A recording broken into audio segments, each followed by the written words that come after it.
Hello friends, welcome again to the Nava's Kitchen. And if you joined us for the first time today, I want to say a warm welcome to you. On the menu today is our oven grilled mackerel. Now, most of you might know that mackerel is a very oily but delicious fish. It has its own flavor, which is just absolutely breathtaking deliciousness. Now, we are not masking any of those flavors. However, we're going to accentuate them by the way we're preparing it today. You need to stick around. You need to see this. The outcome is going to be succulent. It's going to be juicy. You're going to love it. I'm excited. I can't wait to begin. So let's wash our hands and start. Yes, friends, so I will be verbalizing and showing you the ingredients as we go. So please stay tuned. First, you need about 500 milliliters of water into a pot.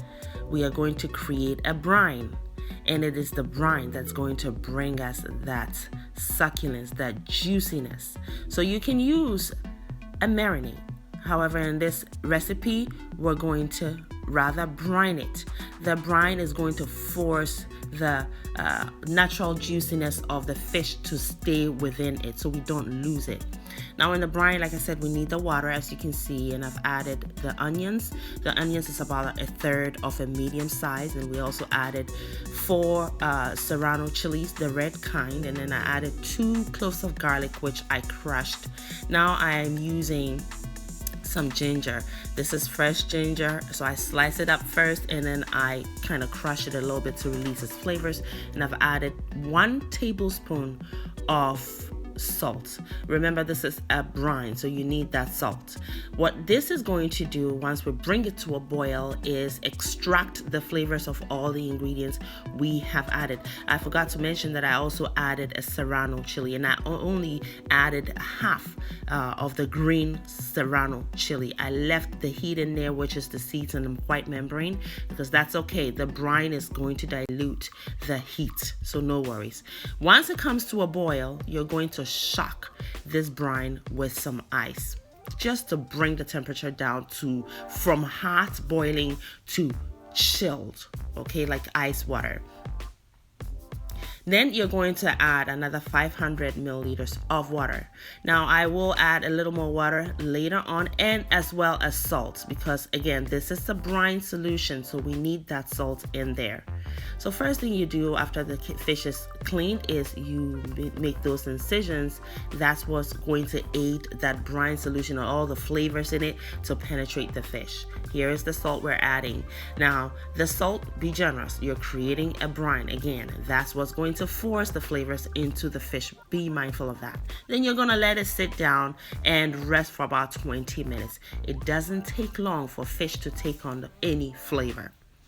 Then we're going to just go ahead and grill it. See how simple this recipe is? But just stay tuned. You'll be seeing the outcome shortly, and you will be very thrilled, as I have been with this recipe.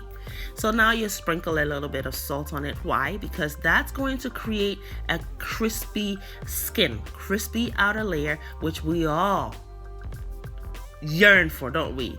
So it's going to go into the oven, and we're going to oven grill it at 500 degrees Fahrenheit, which is equivalent to broiling it. So the heat is coming from the top of the oven, not from the bottom as it would when you are baking. So really, we are broiling it, and we broil it first for 10 minutes. Then we take it out, flip it, and go back into the oven and broil it an additional 12 minutes. Skin is gonna be crispy. The inner layer is going to be juicy, succulent, as I promised before. While that's happening, we're waiting for 12 minutes. Now we have 12 minutes to prep some vegetables or a slaw to go over our fish. You can eat this on its own, or you can pair it with banku. And as you saw in my previous video, and you haven't seen it, please watch it, is the cauliflower banku. I served this fish in there with a salsa, and it was perfect. And that cauliflower banku is to die for. You have to watch that video. So in here I have some onions, red red cabbage. I also have some cauliflower. I have Serrano chilies, and I also drizzled a little bit of olive oil on there. Added some lime juice and also a pinch of salt. And I just mixed it together, gave it a nice toss, and look, our fish is ready as well as our slaw. Just take a look at that skin, how crispy it is. Now, I cannot wait to show you how juicy it is on the inside. Oh my goodness gracious. It was amazing. I just love this with the bancoon, the cauliflower bancoon. Now take a close look here. I think we were able to really capture how juicy this turned out. And this is because of the brine solution, y'all. So try that. Take a look right here. Look at those juices.